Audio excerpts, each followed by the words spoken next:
What's up, and welcome back to another episode of the Agents of Chaos Podcast. I'm your host, Scott Anderson. I'm here with my co-host, my brother, Brandon Anderson.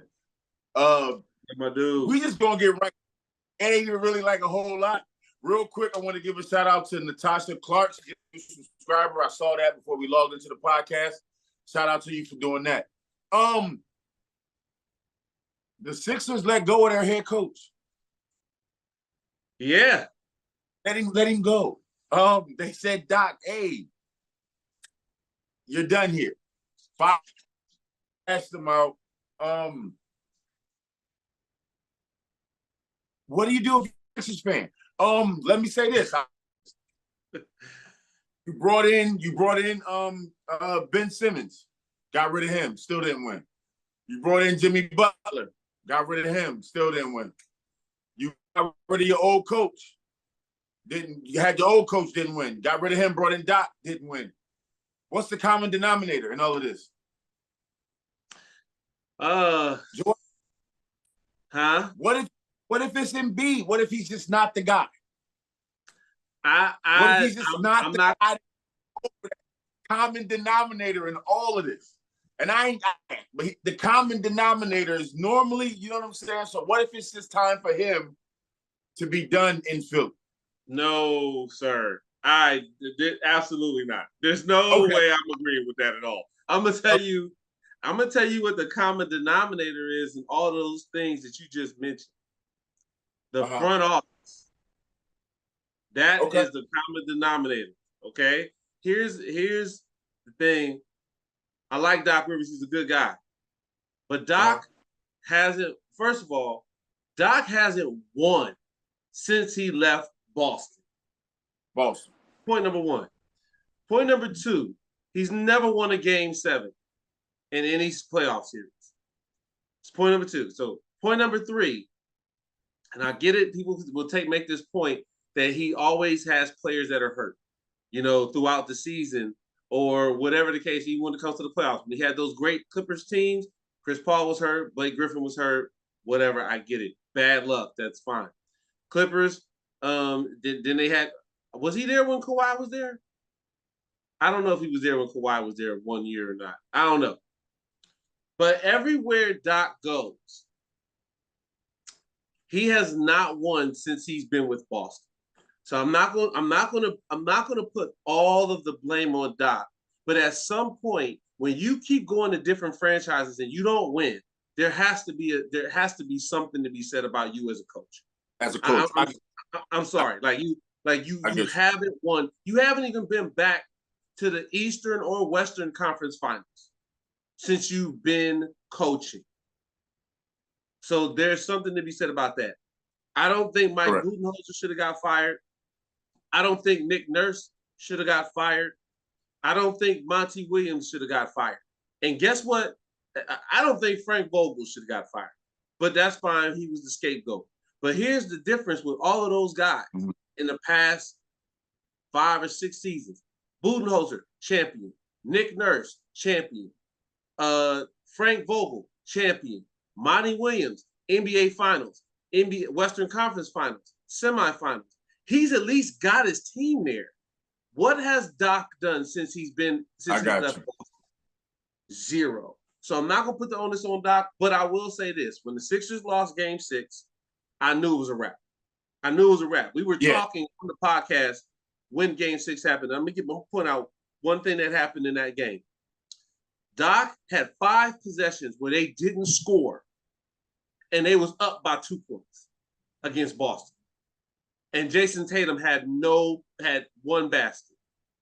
There's no way you should not score a basket in 5 possessions when you're at home. There's no excuse for that. Absolutely no excuse for that. The other thing that I'm gonna say is this is why I say the Sixers front office. I can't stand them. You never should have let go of Jimmy Butler. You never should have drafted Ben Simmons. You never should have drafted Markelle Fultz, because the guys that you could have got Giannis, you could have got Jason Tatum. Yep. Like you could have got Brandon Ingram. You just don't draft well. And that's why the whole AI thing, I think AI is one of the greatest players. He doesn't have a championship, but he has a legacy. But they never could get back because they could never surround him with the right kind of players. I'm not saying Embiid doesn't have the players, but James Harden is washed. James Harden don't want to win. James Harden don't want to win. He just wants to party. He wants to hang out. He ready to go back to Houston. That's what they said. He's not going to pick up. They may not pick up his option. He goes back to Houston. Why do you keep Tobias Harris over Jimmy Butler? That makes absolutely no sense to me. You see the difference. You see the difference. So I'm not gonna blame Joel Embiid. I understand that he is a factor. Not gonna take that away from him. He hasn't been healthy a lot, but he has had an MVP season. And Maxey played well this year. You know, the Sixers are a player or two away, and I'm talking about a legit player. When we got Harden, I'm gonna tell you right now, I wasn't excited. I wasn't upset, but I wasn't like, oh man, we got Harden now. We about to go to the chip. I wasn't thinking that. I was thinking that all these pieces that we had, we were good enough to get there. And when you're a coach, my comment is always this: if we lose by 5 or 6 points, that's my fault. I should have been able to figure out a way for us to manufacture some points. That's just my fault. Right. Game 6, all on Doc. Game 7, that's the players. You lose by more than 20 points, that's the players. They gave up. They quit. They quit after the second half. Right. But here's the thing. They quit basketball. They was down. They was down by 3 or up by 3. They was down by 3 at halftime. So they was giving you something. What did the Lakers do when Golden State, when they played against Steph Curry? They made him have to go to the basket and not shoot 3-pointers. That's what they did. Right. How do you not double Jason Tatum? Just get the ball out of his hands. He's hot. He had 30 points in the first half. You get the ball out of his hands. That's all you do. Like, at this point, I'm like, okay, coach's decision. We doubling Jason on everything. And somebody else will have to beat us. I don't care how they do it. I don't care if everybody else on the team hits 3-pointers for the rest of the game and we lose by 50. Jason Tatum ain't getting 51 points. That's coaching to me. That's a coaching move. I got you. You was only down by 5 or 6 points at the point where he started heating up. Why don't you call timeout? Run a play. Embiid brought the ball down 5 times, was dribbling the ball and then trying to do one-on-one. It looked like Doc gave up. It looked sloppy, man. It looked sloppy. It looked like Doc was sat back and was like, man, y'all just keep doing. It was a backcourt violation on James Harden. So I was like, are you shitting me? A backcourt violation in a game 7? I'm like, James Harden had 7. James Harden had 7 points. James Harden had 7 points, bro. 7 points. It was horrible. It was horrible to watch. And it goes back to when you asked what did the Phillies fans, what did the Sixers fans around here feel? That they were waiting for that. Like that's the whole thing. Yep. I'm worried that this is gonna happen. This is gonna come. So yeah. It was a rough one, bro. Like so, but we're on to the second round. We're on to the second round of the playoffs. We should have some good match. We got the Denver. We got the Denver. Look at me. We got Denver versus LA. I'm still a little salty about the Sixers, but we're gonna move on. Oh. Granted, I got you, bro. I don't even, man. I know. That's why I'm trying to change subjects. Like I wanted to start with it, like rip the Band-Aid off and then go to something else. You know what I'm saying? Glad you did. I want to have that be. You know what I'm saying? Tis but a scratch. Man. So transitioning to some other news. Still in the NBA. Yeah. Still in the NBA. Mr. Ja Morant. I'm gonna let you go first. I just got finished ranting. I'm gonna let you go first, and then I'm gonna touch on whatever you got to say about that because I have my thoughts on this Ja Morant. I will say this. I'm gonna say this real quick. Okay. I'm gonna say this real quick before you start. I'm gonna say this real quick. Okay. I saw somebody post something on Facebook where they showed Draymond Green getting ready to shoot a rifle at a shooting range. They showed like a whole team someplace about to go do some tag stuff or whatever. And then they showed another, like 2 other people with guns, but they was at like ranges and stuff. Let me just say this first, and then I'm gonna let you take the floor, and then I'll proceed to go after that. That comparison is stupid, because these people are at shooting ranges, they are out places, they are doing this for sport, and they are showing you. Right. This fool was in a club once with a gun, and then after being suspended for 8 games and being told by your job, don't do something stupid. You're with your boys, and they pop up an Instagram live, and you holding a gun again. To your head, to your own head, though. To your own medulla, though. Right? Floor is yours. Floor is yours first. Floor is yours first.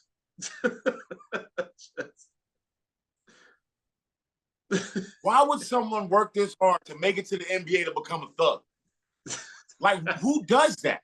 You mean to tell me you spent hours and hours in the gym becoming the one of the 1% to want to become a thug, to want to become a gangster, to want to become super tough guy? Like, I don't get it. It baffles me. I tell my athletes, when you get to college, become a square, bro. Go to school, do your work, play your sport, become a square. You don't go to school to become a tough guy. Who goes to the NBA or the NFL to say, oh, now I'm a rolling 60s Crip? There's rolling 60s Crips who want to be in the NBA, so they don't have to do that anymore. So why, you know what I'm saying? So why? I don't get it. I'm not saying he's a rolling 60s. What I'm saying is why wait to get all this money to get tough? And then on top of that, not saying he's not tough, but like with the flashing of the guns, then on top of that, I'm finding out that his mom got into an incident at a volleyball game with his sister and called Ja to come up there. Why are you calling Ja Morant? Why are you calling your NBA All-Star son to come fight at a high school volleyball game? What are you talking about? What are we doing? What are we doing? I'm from an era where you hired shooters for that. You had someone for that, so Ja didn't have to get his hands dirty. You had someone you were calling that so he wanted to get his hands dirty. But then you get into a fight with a 7-year-old at a basketball event. So it leads me to believe that this has to be a lot deeper. And here's my thing. What Ja Morant did was not illegal. You can open carry, you can have the gun. I get all that. That's not what I'm saying. What I'm saying is perception is everything.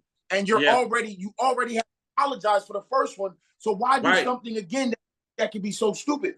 And I say that to say, just the same way that they're doing this with Ja Morant, which is warranted because he got caught before, they're reaching with my man Jalen Carter from Georgia.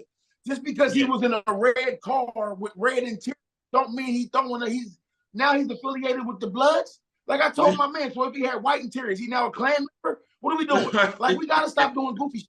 Like, you can't do that. You can't do that type stuff.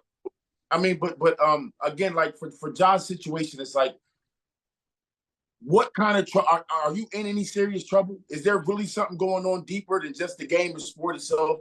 Or is this his way of asking for help? Is this his way of maybe being like, yo, I don't want to do this anymore? You know what I mean? I could be going off of a deep end, but I mean, if you really look at it, you got popped for it. You said you changed. Your mom gets into a situation. She calls you. You come up there with like 8 or 9 people. Your friend who riding with you tried to go out onto the floor and fight somebody, got kicked out of the stadium for a whole year. Then while you at the Indianapolis Pacers game, they said that there was a black tinted out vehicle pointing laser lights at the other team. That's life-threatening situations there. You see what I'm saying? So when I hear it in its entirety, I'm like, yo, are you purposely trying to sabotage yourself? Like, so, I mean, I don't know, bro. Like, it's crazy to me. Because here's the thing. There's nothing wrong with being a gun enthusiast. No. You want to be a gun enthusiast? Go get a sponsorship from Black Rambo, right? Or go get a sponsorship from the NRA. And it's okay. It's cool. Go ahead. That's fine. But the way you're going about it, flashing it on social media, flashing it up in the club, that's the way to let somebody know that you're ready for problems. Like you got it on you because you're ready for an issue. you're not just learning it to protect yourself and all that other stuff. So I think it's crazy to me. On top of that, you're bound to be the face of the NBA. You have so many young kids, African-American kids, looking up to you. You know what I mean? And this is how you're going to portray yourself. Again, it goes back to who's in your inner circle. When your pop getting into it with Uncle Station, and then your mom calling you at a, mind you, a female volleyball game, why are you calling your grown son to fight a female? What's going on? What's going on? Yeah. Like, so, I mean, I don't think the NBA can do anything per se, because it's like he said he didn't do nothing illegal. The team would have to warrant something, but at the same time, man, someone no. The NBA can do something, even though it wasn't illegal. This is a player conduct situation. This is the same. This is something detrimental to the league itself. This is just like the it's just like the NFL. Conduct detrimental to the league type of situation. So if it's a situation like that they can suspend him for stuff like that. And this was something that he had just done. Like he just got off suspension for doing something like this again. So you took it to a common sense level. I'm gonna take it to a bigger issue of what you might have mentioned last week about the company you keep and the culture that we are portraying. When you are this kind of a player and you don't take your job seriously, then this is what's going to ensue. And everybody thinks that, oh, well, he's a kid. You know, you give a kid millions of dollars and he, he's going to make mistakes and blah, blah, blah, blah, blah. Okay, that's fine. I'll give you that part. But here's the other part to that. There's a caveat to that. He don't just have a job. This ain't a regular job. He doesn't just have his boys and he got a good job. He has a coach, assistant coaches, trainers, PR people, HR people, owners, head of player personnel, teammates, commercials, endorsement deals. You have a branch of things to be worried about. And this is why I give so much props to people like Kobe Bryant, people like LeBron James. LeBron James is the elite of keep your nose clean and become a billionaire. Because Kobe had his dirt. Michael Jordan had his dirt. Crazy stuff happened. Questionable things happened to Michael Jordan. Shaq had his dirt. But they still ended up being upstanding players, citizens, X, Y, Z.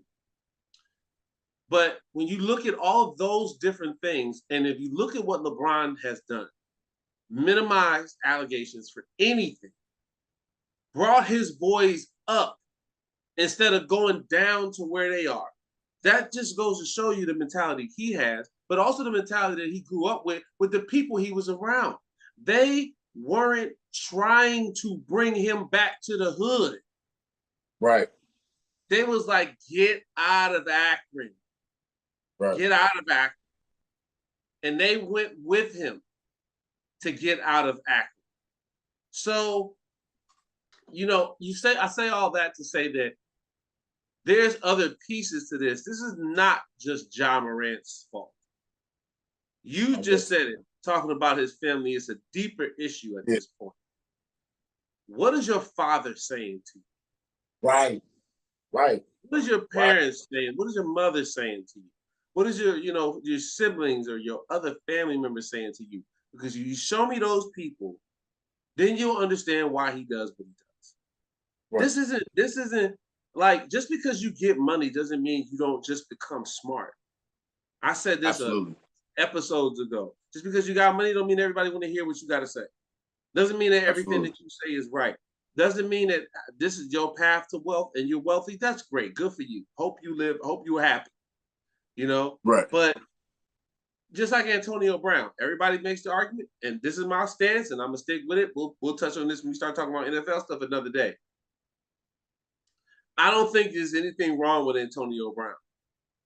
I think that people might say he got CTE. He started acting different after the Vontaze Burfict hit. Yeah. But Ryan Clark said it first. He said, don't give him money. Because he's just going to be more what he already was and what they had already saw. They already knew he was this way. Antonio Brown. Money just makes you who you. Yeah. Exactly. So I just think this is who Ja Morant is. I think that he came into the NBA with a chip on his shoulder. This chip was, you picked Zion Williamson over me. You thought JT Barrett was just as good as me. You thought all these guys were better than I was. And I'm better than all of them. And now he's kind of thumbing his nose into all those doubters. And it's like, okay, people pick Sam Bowie and, over Jordan. But is that a chip or is that arrogance? Because that's kind of flirting the line. Because here's the thing. If you're upset that they picked those guys over you, why would you self-destruct like this? Because maybe this is what they saw. Why they picked those guys over. Because they saw this in you, and they said, we're not going to touch you. So if you're like, well, I'm gonna prove you wrong, then doing this is not doing anything but proving them right. We already knew you had the athletic ability. We saw that, but we also saw this. We saw the fact that how your pop was when he came around. We saw how your mom was when he came around. They said, we're gonna steer clear of this. And that's another for athletes. It's like, yo, the company you keep, even your parents can mess with your draft stock, they can mess with you getting recruited to colleges, they can mess with a lot of stuff. So you got to be very, very careful of that. And I get it, you love your parents, I'm not telling anybody to cut their family off. I'm not saying that. What I'm saying is, though, y'all got to have that conversation. Hey, man, I got to pull back. Case in point, I mean, don't get me wrong, he got all his sons to the NBA. The LeVar Ball situation, like, yo, at some point you got to pull back and be like, hey, let your sons become men. Let your boys become men and do what you got to do. So, and I said this before. I said, man, there's no more Pop-Pops, right? Pop-Pop's not around anymore. Now Pop-Pop is 45 trying to hit the club to find a young joint, right? There's no more moms, right? You can't pull up on my mom and sit down with my mom outside and my mom give you a sense of some common sense. Now my mom got to only, you know what I'm saying? It's not like that no more. Yeah. Like there's no more of those people. You know what I'm saying? Hold on, man. You can't. You can't. You know what I'm saying? No. You can't just say that and then just try to gloss over it. Did you just say that moms have OnlyFans? She trying to get her cash app up. Like, you know what I'm saying? She trying to get her cash app up. Like, so it's not the same, bro. He got them. It's not the same. They be getting hit up like Lil Boosie, like what's the little boy, the dude name? What is it? Is it what's the cat? Put it out. You know what I'm saying? Put it online for $1,000. You know what I'm saying? Show me your shit for $1,000.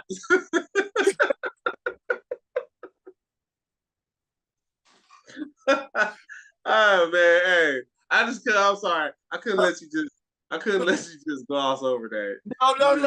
But I said this. Like, look, you can't just like. There's nobody sitting down giving that advice no more, bro. Like you used to be able to pull up on Pop, have a star, sit down, take a drink with me, and then explain some real stuff to you to make you G up real quick. My mom would do the same thing. And back in the day, even the hustlers and the gangbangers, if they knew you was a school dude, they say, yo, get away from here. Because it took a village. They be like, yo, ain't no need for you to be over hooping. Like, you are you're the one that makes it out so that we can, have a good story to tell. It's not like that anymore, man. Right? The accountability level was instilled into you because of the people around you. Like, they would hold you accountable. And that's gone. That's gone now. This world and society has transitioned accountability and gotten better. Tragedy, yeah. So let's talk about with the NBA. we're talking about. I mean, it's a game on right now. It's Lakers and Nuggets is playing right now. Oh, I usually don't even be paying attention to the scores until it's the third quarter or something.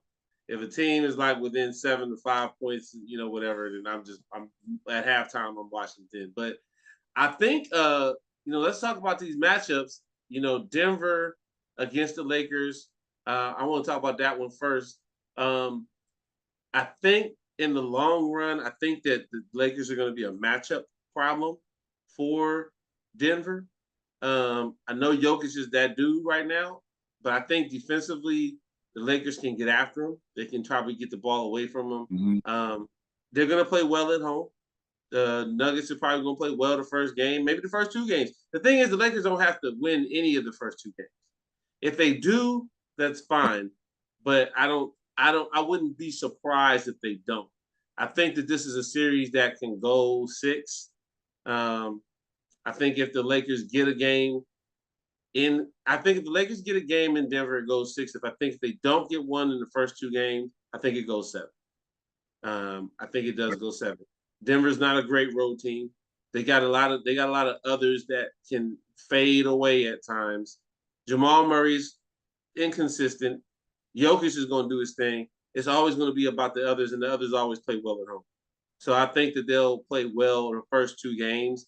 I think that when the Lakers maybe take control of that, I think there's an opportunity to steal a game someplace. But I wouldn't be surprised if Denver wins the first two, Lakers win their 2, and then they start switching. And the first team that wins, a road game with 2 in a row is going to be the one that takes it, that wins it, I think. But but at the same time, it's a toss up. What's your thoughts? What are your thoughts on that? I haven't had the opportunity to really watch Denver. I watched them once, and it was the last game against Phoenix. I don't know if it was I don't know if it was more that Phoenix was inept or Denver was just this phenomenal. I was watching, they were passing the ball. They had their first 6 shots were wide open layups. They looked very methodical. They were a team that played together. It's sickening because it reminded me of what Redlands looked like when we played Redlands back in the day. You know how disciplined they were. Oh man, I hated. You know what I'm saying? Redlands, but we hated them because they were so disciplined in the way they did. They looked like 5 passes then shot. If that is how Denver plays, I have to watch them more. If that is how Denver plays, I don't see the Lakers winning the series, because that's going to tell me that LeBron is going to have to put it on his back again. He's going to have to put the cape on again and lace everything up again, because, again, if it comes down to his big man is not consistent. And Jokic is consistent. And so that's what it'll come down to. Come down to where if LeBron has to go out here every night again and put up 40, 30, and Denver gets to pass it around to where each player has 15 and 20 because they're passing the ball around, I think he's going to tire out. You know what I mean? And I think to take it. It's gonna come down to the big men. And if they play as a team, and if LeBron can depend on his guy, hey, I'm passing you this rock, bro, hit this jump shot. You know what I'm saying? Hit this jump.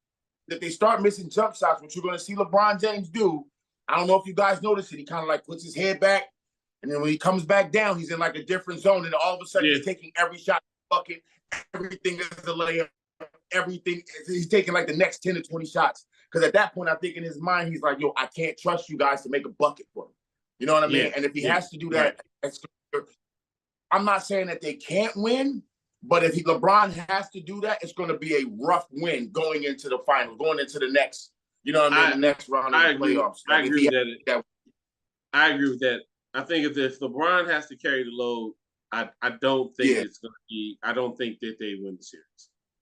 If he has to carry the load, I don't think they win the series. Not saying he's not capable. He's 38. Right. He's not capable. He shouldn't have to. He shouldn't have to. At this point, he shouldn't have to. Somebody should be like, hey, OG, we're going to take this off of you. Right. You know what I mean? So I think it should match up, but that's determinant for me is gameplay and strategy and how they play. If Denver's playing methodically, if they're passing the ball and they got them moving around, shifting, getting the easy bucket, and then you see LA trying to win or die by the 3. I think it's going to be a struggle. I think it's going to be a struggle for LA. I think we need to give a shout out to. Then we need to start giving credence, giving some respect to these bubble teams, because everybody was talking trash about the bubble and that it was a Mickey Mouse championship and blah blah blah and all this and that.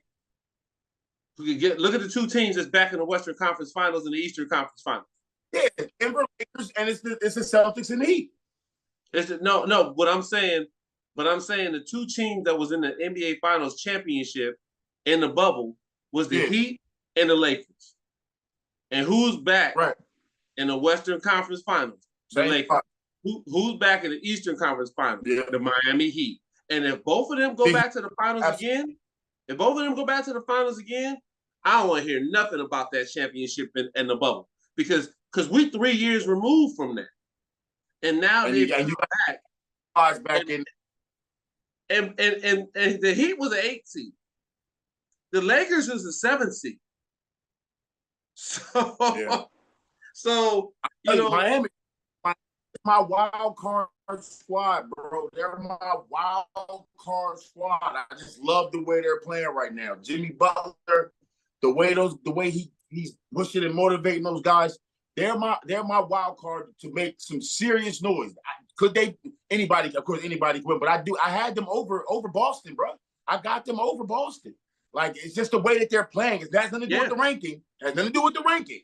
It has to do with the way that they're playing. Like, if I'm Boston, I'm not going into the thinking, oh, this is gonna be a cakewalk. Glove up. You got glove up to go on Miami, bro.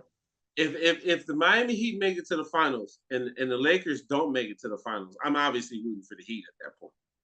Because I want Jimmy Butler to get a championship. I think that will put a cap on his career, in my opinion. I think that if he can get a championship, that'd be awesome.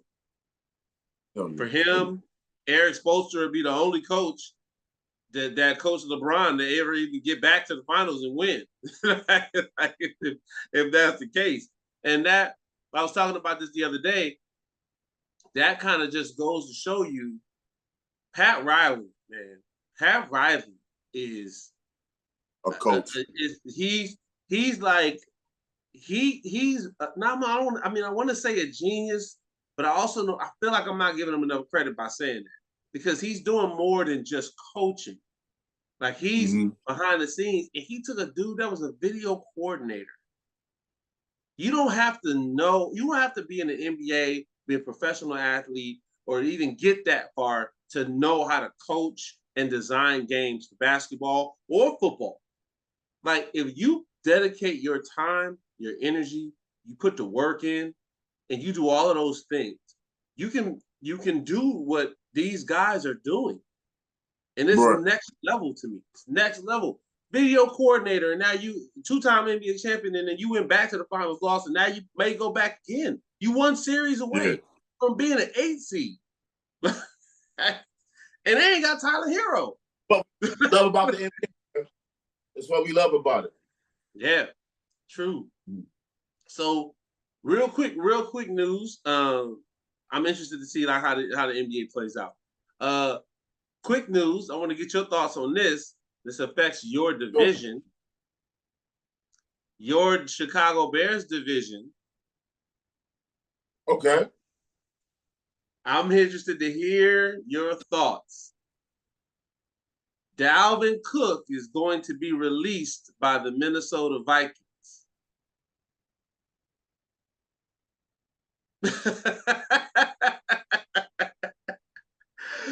My question is, where do you think he goes? And now, how do you feel about your Chicago Bears in this division? With the loss of two of the biggest stars in y'all division are gone. Aaron Rodgers and Dalvin Cook. Follow Zadarius Smith, Dalvin Cook, and go to Cleveland. Right? Go to Cleveland. Go to Cleveland. Go to Cleveland. Like, that's monster right there. Go to Cleveland. You know what I mean? Like, for real. They got too many backs. They can't take him if he already. They already got Nick Chubb. I love it. Again, you always want to be in a division where there's competition. You don't want to be in a light division where, like, you're going to dog walk everybody. Like, you know what I mean? I think I mean, I don't mind that.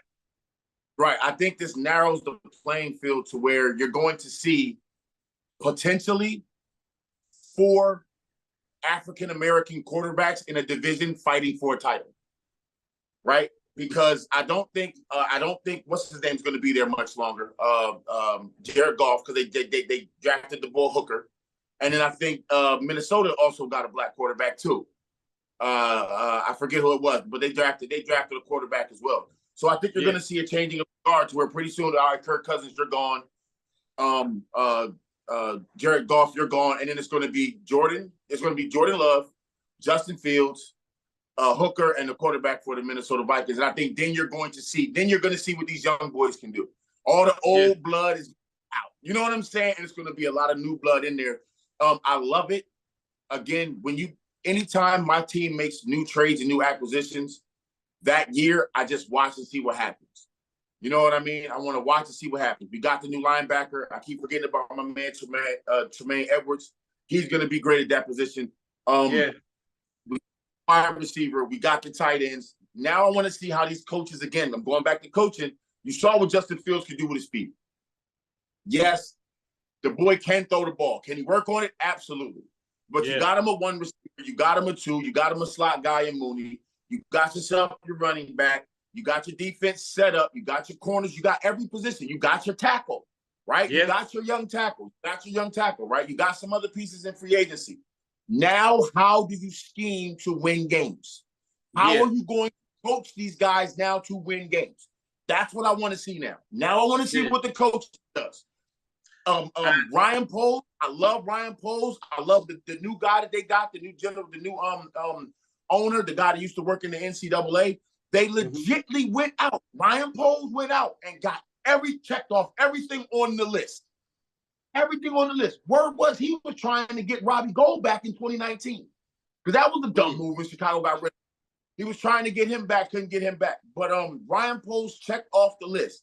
Now he's going to his coaches and said, here's a box of shiny, new, beautiful custom toys that I moved around in the draft and got for you. And and what's even crazier is if this don't work, I got us 2 first rounders next year if we got to get a quarterback or anybody else because this dude doesn't, because Justin Fields doesn't work out.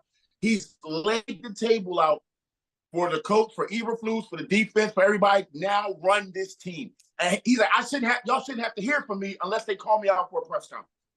My name, Ryan Poles. Now I want to see how they scheme their offense now that you have a legit quarterback, you have a run game, you have receivers, you have a pretty good defense, you got some linebackers in Edmonds and the other guy, Sanborn. You got linebackers. You got my biggest concern probably for them would be the front 4. They may need the defense front 4. Because now, if that defensive front 4 doesn't get pressure, you're forcing these corners to cover longer. Yeah. You know what I mean? So that may be something that we'll watch this year, and that's something that maybe they can address next year, or even if they could just grip up maybe a couple light veterans real quick. That would probably be it for me. But I'm looking forward to see what they do. As far as predictions-wise, as long as we win more games than we won last year, it's a win. A win is a win. You know what I'm saying? But I think they're going to do pretty good. I'm looking forward to actually enjoying Chicago Bear football next year, to be able to watch it. Even though they were losing this year, stomach it. But next year, I look to sit down and enjoy watching football. Watching them play. I agree. I think the NFC North is going to be probably one of the more exciting divisions to watch, not just because of the parity that's going to exist in that. But I think that there's so many teams that are right on the cusp of either being good, Chicago Bears, Packers transitioning to a new era without Aaron Rodgers, Detroit, can they build on the success that they had last year? Minnesota, are you going to continue to be the laughing stock of primetime football and being the best but team? That's always Minnesota. They're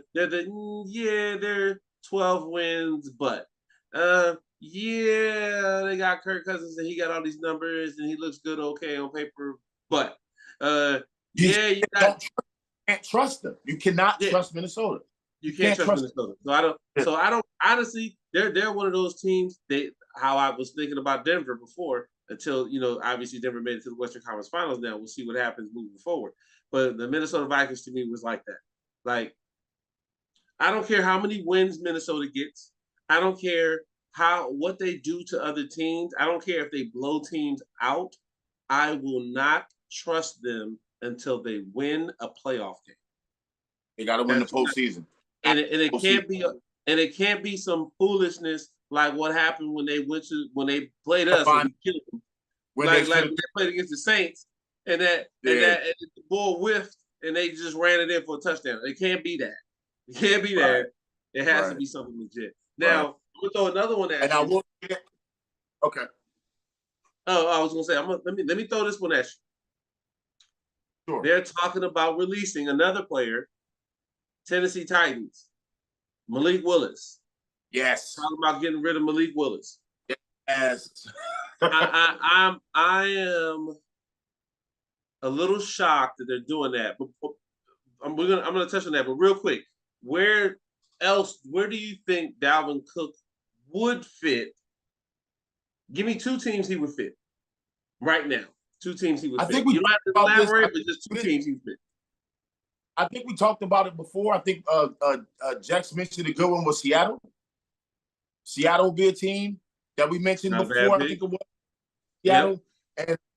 And I just mentioned it, Cleveland. I don't think they have a solid back out there. They got Nick Chubb, right? They still got Kareem Hunt. I mean, I don't know what it is, but nobody else will take it. Nobody else will take it. He's not a bad back. He's not a bad third down back. I'm like Jacksonville, maybe. I don't. No. They got ETN down there. So Travis Etienne down there. You know what? I'm gonna throw. That'll probably my. I'm gonna throw this out there. Denver. Okay. I think Denver could use a receiving back. Javonte Williams is a decent back. He hasn't been able to be healthy, but I think Denver wouldn't be a bad fit. And then also, why not the Texans? Why not go to the Texans? They over there rebuilding. They got a lot of money. They got one back, Damian Pierce, who's a bruiser back, but they don't got a third down back, or they don't got a change of pace back. I got a funny feeling we're gonna see. Wait! I'm gonna throw one more out there. I'm gonna throw one more out there. I thought about Dallas too, but they can't afford them. I got St. Louis. I mean, not St. Louis. Los Angeles, the Rams. Why not the Rams? Yeah. Why not the Rams? Yeah. They don't have anybody. They don't really got a running back. They was trying to get rid of your boy before. I forget what his name is now. Who's the back? You know what would be dangerous? Oh, what if he went to Buffalo? Now somebody said that. Ooh. Now hold on. That's not a bad idea either. Bro. You know his brother's there. Yeah. James and Dalvin could be in Buffalo. I heard they was trying to get not Malik Henry, Derrick Henry. You know what I'm saying? They were trying to get. If they could get Dalvin Cook, that would be Josh Allen would be absolutely enamored with having a solid back like that, to where you don't have to throw the ball as much. If he went to Buffalo, that would be game changing. That would be game changing. And in the AFC, they got to put some respect on Lamar Jackson. I don't know how you leave him off the top 10 with what he got. I think he will go out there and put up numbers just to get his respect. That's crazy. Yeah. So I mean, I know he's not a huge, like I said, he's not a huge piece, but Malik Willis, I want to talk about. I want to get your thoughts on the idea of not giving him an opportunity to develop. Like they drafted that dude Will Levis, and now they're looking at trying to release or move on with Malik Willis. Do you think that it's a development thing that they don't want to develop him, or that they haven't seen him attempt to develop himself? Or is it just, hey, we just not into the running quarterback? We saw what we saw last year when Tannehill was hurt, and we just want to move on. And I'm gonna say this: if that's the situation, I don't see why somebody like the Patriots wouldn't try to pick him up. Maybe try to develop him, because I know that Bill Belichick wants that type of a quarterback at some point. He did well with Jacoby Brissett. I think that obviously Garoppolo, he's a decent guy. He was okay, but I think that they got Cam Newton at the end of his career when they wanted him to do Cam Newton things when he was in Carolina, and he just wasn't that guy anymore. So, what about the Patriots going after somebody like Malik Willis? Because I can't really think of any other place he might want to go that would develop him the way that I think that he would need it. I think Malik Willis is done in Tennessee. I think they saw enough, just like the 49ers saw enough in Trey Lance. Like, they've seen enough. Even though we didn't see a lot, we saw enough. You know what I mean? Like, so I would think a spot maybe even like Washington. Ron Rivera's a great coach. You got a pretty good defense there. You got some nice young weapons. You know what I'm saying? A good spot for him. Me personally, I would love to see him go to, and I know it's not going to happen. I know it's not going to happen because they got their quarterback, but I would love to see him go to Pittsburgh, because I just think Mike Tomlin is a coach who can just coach anything. You know what I'm saying? I just think he's a coach that can do that. Like, you know what I mean? Like, I thought about Pittsburgh too, but they're talking about bringing back Mason Rudolph. Yeah, they got Kenny Pickett, they got Mason Rudolph, they got their guy. Like, they have it. It's like, so unfortunately that wouldn't work, but I think Washington would be open to it. Another mobile quarterback, add another mobile quarterback to that division. You might get have a chip on his shoulder, and you might see what you saw from him in college now here, because he's like, yo, I didn't get a shot in Tennessee like I thought I was going to get. Let me go here and do something different. Patriots, I could see it, but I can't see it. You know what I mean? Like, I can, but I can't. They're heavily vested in Mac Jones. You know what I mean? And even then, I think they're kind of backing off of him. You know what I mean? They're backpedaling off of my man a little bit. So potentially, but anywhere he goes, I think the kid, I would love to see him start immediately, just so he could just knock the rust off. But of course, if he could go maybe another year or so behind a legit veteran, not a Ryan Tannehill, a legit veteran. You know what I mean? And he gets to where you're going to get, like, if you could choose, like, let's say he was to go to like Detroit and sit behind Goff, legit veteran behind them, and then boom, you come in and you get your work. You know what I'm saying? So, but I do say Washington, not for the sake because they have a solid vet there, but I trust Ron Rivera to do what he does. Yeah, you know what I mean? I just don't trust Washington. Yeah, I feel you. I'm trying to cut ties with Chase Young. Oh, Chicago, call him. Pick up the phone, Ryan Pace. Pick up the phone. Hey, I would do. Hey, listen, you just talked about their front seven. I would do that. Yeah, absolutely. Picks next year. Yeah. Oh yeah. Take one of them picks we got next year. Give me Chase Young. Well, but I'll take a Chase Young. Any hands down. Yeah, Chicago call. Yeah. Call Chicago. Yeah. Well, I think I mean, like I said, man, it's going to be interesting. I think it's exciting to have these new things come up. NFL season is upon us. I mean, the NBA is culminating. The NBA is reaching a climax. I think that, unfortunately, as much as I've enjoyed watching the NBA this season, this playoffs, I do think that if it's the Miami Heat and the Denver Nuggets, or if it's the Boston Celtics and the Denver Nuggets, unfortunately, I don't think anybody's gonna watch. I just don't. I'm sorry. Agreed. No disrespect to Denver, man. I just feel like if they go, nobody's gonna pick them to beat the Boston Celtics or the Miami Heat, and I just don't think anybody wants to see that yet. You know, not when LeBron and the Lakers, the story franchise, is so close. I think if it was a different team, if there wasn't any interest because the Lakers were out of it, like Golden State's out of it. I think if that was the situation, then maybe people wouldn't care as much. They would have already resigned themselves to the fact that it's going to be Phoenix or Denver, or it's going to be, whoever in Denver. But at this point, I feel like if it's Denver and Boston or Denver and Miami, wouldn't it be crazy?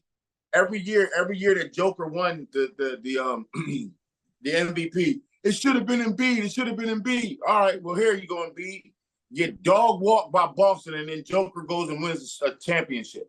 Right. You know what I'm saying? Like, you know what I'm saying? You don't always pay to be the MVP of the league, man. That storyline would be crazy, bro. Like, you know what I'm saying?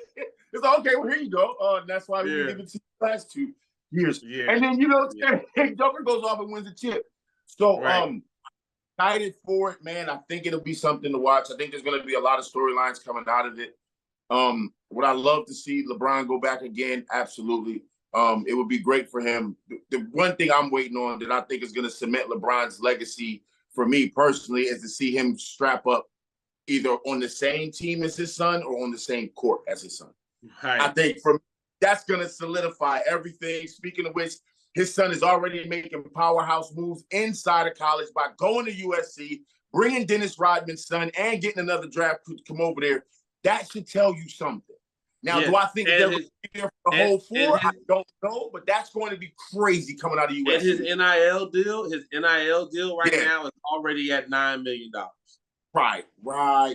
So, for me, to cement his career is to have his son lace up his sneaks to be on either the same team or even the same court as his father. That, to me, at that point, LeBron can officially say, I'm done. I don't have to play. Y'all can't touch me. You know what I'm saying? You can't touch me. I'm better. You know what I'm saying? I'm gonna leave it with these two. I'm gonna leave it with these 2 points. Since we're talking about, like, we'll finalize with these 2 points. My 2 points I'm gonna make. Like I said, I'm enjoying the NBA. I'm loving this season. Love these playoffs better than last year's playoffs.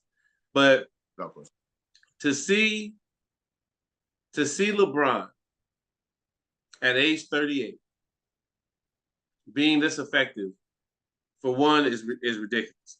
And I saw a picture of LeBron in Cleveland, his first stint in Cleveland, being guarded by Darvin Ham. Ooh. And now Darvin Ham is coaching him in the playoffs. So it's like, and like you said, him playing with his son, that's so surreal to see. Right. And I'm saying this, I don't care how much longer LeBron plays. I hope LeBron plays until he's 45. I hope I hope he's Tom Brady. Because think about this. Could you imagine a not so dominant LeBron James at age 42, 41, coming off the bench for a team like Boston or a team like Philly, or if the Lakers re-up and get more players, if he just decided to be a guy a 6-man. Like, what's the 6-man LeBron? What would that look like? You know what I'm saying? Listen, I'm going to say it now. I'm going to say it right now so we can come back to this moment. If LeBron James' son ends up on the same team as his dad, you are going to watch at least 3 more years come off his career. He's going to play better. He's going to be, I'm with my son? You got to be kidding me. He's going to, what is he, 45? 40, 30, 38? I'm sorry, 38? Yeah. LeBron's 38. If he gets drafted, he's going to be playing like when he was 34, 35 years old. You see what I'm saying? He's going to play younger. 3 months. I get to call with my son? Right. You got to be kidding me. Bruh, I'm going to call it now. If he call with his son, he's going to play till he's about 42 years old. Without question. Play on the same team as him. Yep. He's going to play. We got about 2 years. We got 2 years. Yeah. I think 2 years. Yeah. Bronny got to play at least 1 year. And then I think you'll see him, and then Bronny will get drafted. And I feel like I don't know. I just don't see how the Lakers would be able to get him. Yo. I just don't see how. We're talking about LeBron James here, bro. We're talking about LeBron James here, bro. Like, I just don't know how he can do it. Imagine the picture, bro. LeBron James throwing the lob to his son. Coming out. I would love to see that. That would be so saucy, bro. So that would be so saucy. Yeah, I would love to see that. I would love that would be it. I would love to see that for sure. Well, we gonna end it now. I love, like I said, man. It seems like every week we could do this all day. Like, you know, and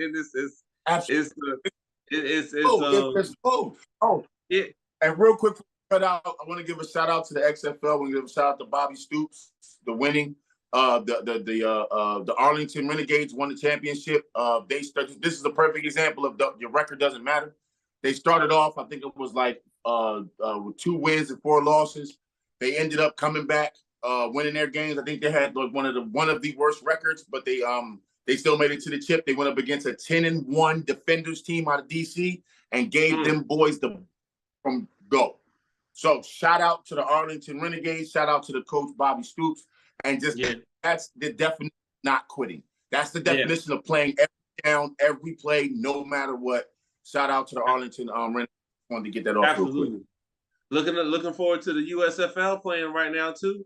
USFL. I heard to watch some of that on there. I'm gonna get back on that. I watched a little bit of the USFL last year. I didn't watch a lot of the XFL. So like you said, shout out to to Arlington.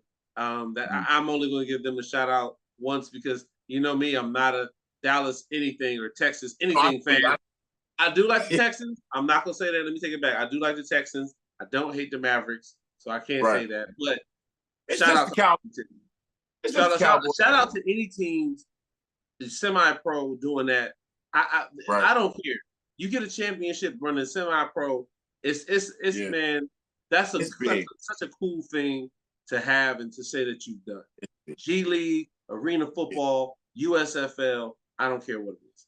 But these guys are getting an opportunity to continue to play, and it's great for them, and I think that's awesome. So, definitely shout out. We'll be keeping an eye on the USFL, and we'll be keeping an eye on the prospects that come out of these 2 teams. These two leagues. Some of these guys might get into the NFL. Some of these guys can make an impact in the NFL. They're gonna cause some ruckus when they get up there. I'm looking forward to it. Yeah, for sure. But we appreciate y'all. Absolutely. Y'all following us. We appreciate y'all tuning in. Again, we love having feedback. We love getting some type of anything connection with our fan base and people that are supporting of us. We're gonna be looking to try to be on other platforms as well as we continue to grow. If you have any topics, things you think we should talk about, hit us up. We're all reachable. You know how to get to us. But I just want to say I really appreciate y'all. Anything you want to say, Skid? Oh man, same thing. We're gonna stay consistent. We're gonna be on it. We're gonna keep giving y'all topics. Shout out again to our cousin AJ. He hit me up. He said that he listens to our podcast every day on his way to work. So we are his morning. We are his morning listen. So we got to keep this thing rocking, man. AJ, thank you so much for supporting us, and everybody else supports us that comes, checks it out, clicks the like button, shares the link, whatever the case may be. We don't care. Thank you from the bottom of our hearts. And we're going to go ahead and keep this rocking. Looking forward to the NFL season. We got a good game on right now. Hey, man, let's go watch these games and give some content for next week. Hey, that's what I'm going to do. We're going to shoot by next week. We're going to have maybe like 3 or 4 games to talk about. Absolutely. All right, bro. Well, holla at y'all, man. We'll see y'all next week. See y'all next week.